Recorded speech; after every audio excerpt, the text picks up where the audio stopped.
All right, let's just get this out of the way.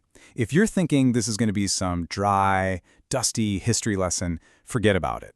What we're diving into today is more like a high-stakes, theological heavyweight match for the very soul of Christianity. I'm talking about empire-shaking showdowns that literally defined what Christians believe about God. And believe it or not, the whole thing kicked off with one tiny, explosive sentence. So here it is. There was a time when the Son was not. That's it. This came from a super popular priest in the 4th century, a guy named Arius. And this idea, man, it just took off. It was like the viral meme of its day. People were singing it in the streets, arguing about it in the marketplace. The idea was simple. Jesus, the Son of God, wasn't eternal. He was a creature. Yeah, the first and greatest creature, but still created. And that one little idea lit a fire that threatened to burn the whole Roman Empire to the ground. No exaggeration. So you gotta ask, right? Why was this one idea so incredibly dangerous? I mean, why did it nearly shatter the Christian world? Well, because it goes right to the heart of the whole thing, salvation. Think about it. If Jesus isn't fully God, can he actually save us? Can a created being bridge the infinite gap between us and the Creator? That was the core question, the one that had emperors and bishops drawing lines in the sand. Okay, so to deal with this crisis, the church had to call in the big guns. They convened these massive meetings, what we now call the ecumenical councils. We're going to focus on the 3 heavy hitters that really hammered out the creed that Christians still use today. First, Nicaea in 325, then Constantinople in 381, and we'll wrap with Ephesus in 431. That's the game plan. All right, first up, the legendary Council of Nicaea. The emperor himself, Constantine, calls this thing. He's trying to keep his empire from tearing itself apart over this, so he gets over 300 bishops in a room. And you have to picture this. A lot of these guys literally had scars on their bodies from being persecuted by the Romans. They had survived attacks from outside the faith, only to now face a total meltdown from within.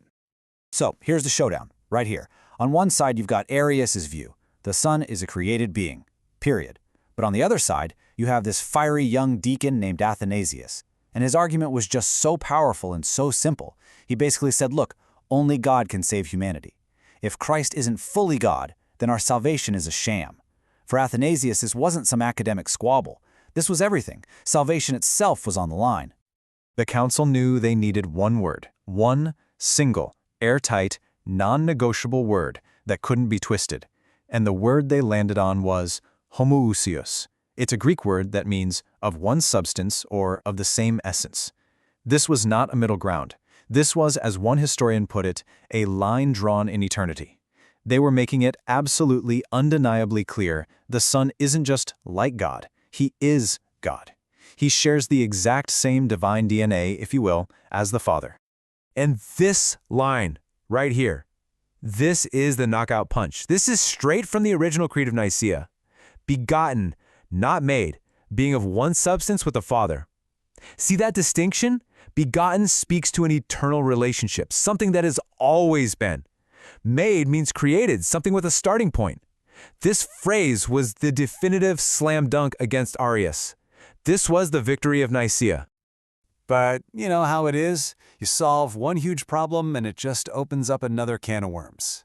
They settled the issue of the Son, but that immediately led to the next logical question.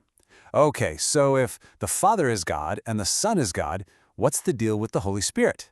And yep, that meant they had to get the band back together for another round.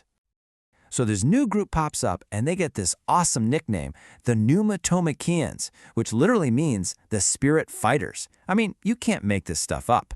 Their whole deal was that the Holy Spirit wasn't fully God. He was more like an angelic force, a creation of the Son. But you had these brilliant theologians, we call them the Cappadocian Fathers, who stepped up. They argued, wait a minute, the Spirit does stuff only God can do. He gives life. He makes us holy. He reveals truth. That sounds like God to me. You can totally see how one question just flows right into the next, can't you? It's like a theological domino effect. Step 1, who is the Son? Nicaea answers that. Step 2, okay, so then who is the Spirit? That's the next fight. And once they sort of map out the Godhead, the next massive question looming is, all right, how in the world does God and man come together in the single person of Jesus Christ? So, fast forward to 381. A new emperor, Theodosius, calls the Council of Constantinople. They take the creed from Nicaea, give it a big thumbs up, and then they add this absolutely crucial part about the Spirit. By saying the Holy Spirit is worshipped and glorified with the Father and the Son, they were putting him on the exact same divine level. Boom! The doctrine of the Trinity, as we know it, was now fully on the table. Okay, so the Trinity is defined, but the intellectual wrestling match is far from over. Now the focus shifts to maybe the most mind-bending mystery of them all, Jesus himself. How is it possible for one person to be at the same time 100% God and 100% human? How does that even work? And this whole new firestorm, believe it or not, kicks off with an argument about a title for Mary, Jesus' mother. The top bishop in Constantinople, a guy named Nestorius, starts teaching that you shouldn't call Mary Theotokos, which means God-bearer. He said she only gave birth to the human Jesus and that the divine word sort of, linked up with him later. But his rival, Cyril of Alexandria, heard this and the alarm bells went off. He saw right away that this teaching was splitting Jesus into two separate people, a human dude and a divine being. It basically destroys the whole idea of the Incarnation.